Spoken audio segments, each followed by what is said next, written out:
ರಸ್ತೆ ಸಮಸ್ಯೆ ಬಗ್ಗೆ ನಾವು ಸುದ್ದಿ ಮಾಡಿರೂ ಸಹ ಅಧಿಕಾರಿಗಳು ಎಚ್ಚೆತ್ತುಕೊಳ್ತಿಲ್ಲ. ಎದ್ದು ಬಿದ್ದು ಹೋಗುವಂತಹ ಸ್ಥಿತಿನೇ ಇಲ್ಲಿ ನಿರ್ಮಾಣವಾಗಿದೆ.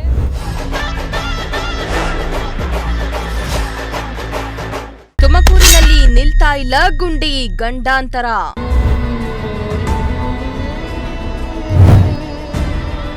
ಅಮಾಯಕರ ಬಲಿಗಾಗಿ ಕಾಯ್ತಾ ಇವೆ ಗುಂಡಿಗಳು.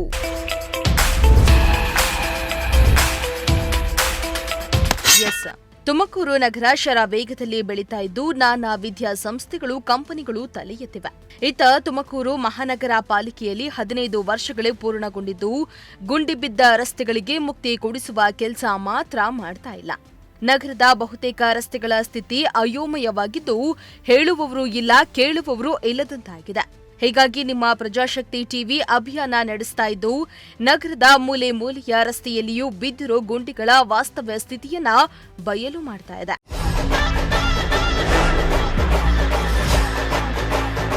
ಮಾನ್ಯ ಶಾಸಕರಾದ ಜ್ಯೋತಿ ಗಣೇಶ್ ಅವರ, ಜಿಲ್ಲಾ ಉಸ್ತುವಾರಿ ಸಚಿವರಾದ ಪರಮೇಶ್ವರ್ ಅವರ, ಒಮ್ಮೆ ನಿಮ್ಮ ಜಿಲ್ಲೆಯ ರಸ್ತೆಗಳ ಸ್ಥಿತಿಯನ್ನ ನೋಡಿ. ಪಾಲಿಕೆ ಅಧಿಕಾರಿಗಳ ನಿರ್ಲಕ್ಷ್ಯವೋ ಏನೋ, ನಗರದ ಬಹುತೇಕ ರಸ್ತೆಗಳು ಸಂಪೂರ್ಣವಾಗಿ ಗುಂಡಿಮಯವಾಗಿದ್ದು ಗುಂಡಿ ಬಿದ್ದ ರಸ್ತೆಗೆ ಜನರು ಬೇಸತ್ತಿದ್ದಾರೆ. ತುಮಕೂರು ನಗರದ ಶ್ರೀದೇವಿ ಕಾಲೇಜು ಹತ್ತಿರ ಇರುವ ಲಿಂಗಾಪುರದ ಬೈಪಾಸ್ಗೆ ಹೊಂದಿಕೊಂಡಿರುವ ಅಂಡರ್ ಪಾಸ್ ಬಳಿ 100 ಗುಂಡಿಗಳು ಬಿದ್ದಿದ್ದು ವಾಹನ ಸವಾರರು ನಿತ್ಯ ಜೀವ ಭಯದಲ್ಲಿಯೇ ಸಂಚಾರ ಮಾಡುವಂತಹ ಸ್ಥಿತಿ ಎದುರಾಗಿದೆ.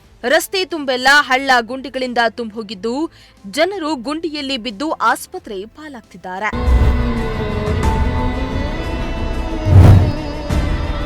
ಇನ್ನು ಲಿಂಗಾಪುರದ ಬೈಪಾಸ್ ಬಳಿಯೇ ಇಂಡಸ್ಟ್ರಿಯಲ್ ಏರಿಯಾ ಕೂಡ ಇದ್ದು ನಿತ್ಯ ಹೆವಿ ಲೋಡೆಡ್ ಗಾಡಿಗಳು ಸಂಚಾರ ಮಾಡ್ತವೆ. ಮಳೆ ಬಂತೆಂದ್ರೆ ಸಾಕು, ಗುಂಡಿಗಳಲ್ಲಿ 2 ಅಡಿಯಷ್ಟು ನೀರು ತುಂಬಿಕೊಳ್ತಾ ಇದ್ದು ಗುಂಡಿ ಯಾವುದೋ ರಸ್ತೆ ಯಾವುದೋ ಗೊತ್ತಾಗದೆ ಸವಾರರು ಹಾಗೂ ಪಾದಚಾರಿಗಳು ಸಂಕಷ್ಟ ಪಡುವಂತಾಗಿದೆ. ಅಲ್ಲದೆ ಗುಂಡಿಗಳಿಂದ ಅಪಘಾತಗಳು ಸಂಭವಿಸ್ತಾ ಇದ್ದು ಕೆಲವೊಮ್ಮೆ ಕಿಲೋಮೀಟರ್ ಗಟ್ಟಲೆ ಟ್ರಾಫಿಕ್ ಜಾಮ್ ಕೂಡ ಉಂಟಾಗಲಿದೆ. ತುಮಕೂರು ನಗರ ಸ್ಮಾರ್ಟ್ ಸಿಟಿ ಆಗೇನೋ ಬದಲಾಗ್ತಿದೆ, ಆದ್ರೆ ತುಮಕೂರಲ್ಲಿ ರಸ್ತೆ ಸಮಸ್ಯೆ ಅನ್ನೋದು ಎಷ್ಟರ ಮಟ್ಟಿಗಿದೆ ಅಂತ ಅಂದ್ರೆ ನೋಡ್ತಾ ಇರ್ಬೋದು ನೀವು ದೃಶ್ಯ ಸಮೇತ.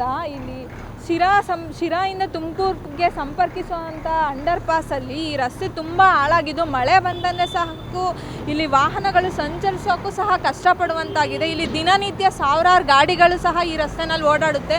4 ಕಡೆಯಿಂದಲೂ ಸಹ ಈ ರಸ್ತೆನಲ್ಲಿ ಸಾವಿರಾರು ಗಾಡಿಗಳು ದಿನನಿತ್ಯ ಸಂಚರಿಸುತ್ತವೆ. ಮಳೆ ಬಂದರೆ ಸಾಕು ವಾಹನ ಸವಾರರು ಕಷ್ಟಪಡುವಂಥ ಸ್ಥಿತಿ ಇಲ್ಲಿ ನಿರ್ಮಾಣವಾಗಿದೆ ಅಂತಲೇ ಹೇಳ್ಬೋದು. ಎದ್ದು ಬಿದ್ದು ಹೋಗುವಂತಹ ಸ್ಥಿತಿನೇ ಇಲ್ಲಿ ನಿರ್ಮಾಣವಾಗಿದೆ. ರಸ್ತೆ ಸಂಪೂರ್ಣಮಯ ಹಳ್ಳಗುಂಡಿಗಳಿಂದ ತುಂಬಿದ್ದು ಯಾವ ರೀತಿಯಾಗಿ ಜನ ಇಲ್ಲಿ ಸಂಚರಿಸಬೇಕಾದ ಸ್ಥಿತಿ ನಿರ್ಮಾಣವಾಗಿದೆ. ಎಷ್ಟೇ ಬಾರಿ ತುಮಕೂರಲ್ಲಿರೋ ರಸ್ತೆ ಸಮಸ್ಯೆ ಬಗ್ಗೆ ನಾವು ಸುದ್ದಿ ಮಾಡಿರೂ ಸಹ ಅಧಿಕಾರಿಗಳು ಎಚ್ಚೆತ್ತುಕೊಳ್ತಿಲ್ಲ. ಇನ್ನಾದರೂ ಈ ಬಗ್ಗೆ ಅಧಿಕಾರಿಗಳು ಎಚ್ಚೆತ್ತುಕೊಂಡು ಮಹಾನಗರ ಪಾಲಿಕೆಯವರಾಗಲಿ ಸಂಬಂಧಪಟ್ಟ ಅಧಿಕಾರಿಗಳಾಗಲಿ ಎಚ್ಚೆತ್ತುಕೊಂಡು ಈ ರಸ್ತೆ ಸಮಸ್ಯೆಗೆ ಮುಕ್ತಿ ಕೊಡಿಸಬೇಕು ಅನ್ನೋದು ಪ್ರಜಾಶಕ್ತಿ ಟಿವಿಯ ಕಳಕಳಿ. ಒಟ್ಟಾರೆ ಪಾಲಿಕೆ ನಿರ್ಲಕ್ಷ್ಯಕ್ಕೆ ವಾಹನ ಸವಾರರು ಹಾಗೂ ಜನರು ಹೈರಾಣಾಗಿದ್ದು ಏನಾದರೂ ಪಾಲಿಕೆ ಅಧಿಕಾರಿಗಳು ಎಚ್ಚೆತ್ತು ಈ ರಸ್ತೆಯನ್ನ ದುರಸ್ತಿ ಮಾಡಿ ಸಂಚಾರಕ್ಕೆ ಪಾಲಿಕೆ ಅವಕಾಶ ಮಾಡಿಕೊಡುತ್ತಾ ಕಾದ್ ನೋಡಬೇಕಾಗಿದೆ. ಕ್ಯಾಮರಾ ಪರ್ಸನ್ ರಾಕೇಶ್ ಜೊತೆ ಸುಷ್ಮಿತಾ, ಪ್ರಜಾಶಕ್ತಿ ಟಿವಿ, ತುಮಕೂರು. ತುಮಕೂರಲ್ಲಿರೋ ರಸ್ತೆ ಸಮಸ್ಯೆ ಬಗ್ಗೆ ನಾವು ಸುದ್ದಿ ಮಾಡಿರೂ ಸಹ ಅಧಿಕಾರಿಗಳು ಎಚ್ಚೆತ್ತುಕೊಳ್ತಿಲ್ಲ. ಎದ್ದು ಬಿದ್ದು ಹೋಗುವಂತಹ ಸ್ಥಿತಿನೇ ಇಲ್ಲಿ ನಿರ್ಮಾಣವಾಗಿದೆ.